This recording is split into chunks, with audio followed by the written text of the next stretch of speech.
Hello everyone, welcome back to my mix blog.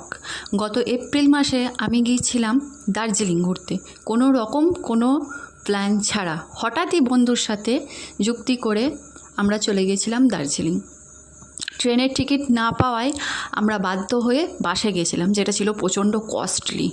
Siliguri বাস স্ট্যান্ডে নেমে আমরা একটা শেয়ার গাড়ি করে নিয়েছিলাম, যেটার ভাড়া পড়েছিল মাথাপিছু ওই 250 টাকা করে, আর সময় লেগেছিল ওই 2 থেকে 2.5 ঘন্টা মতো।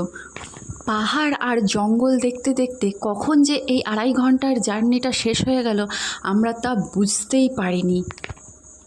ওই গানে বলে না যে সফর খুবসুরত মঞ্জিল সে ভি, তো এটার মূল ভাবটা আমরা এই জায়গায় এসে বুঝতে পেরেছিলাম।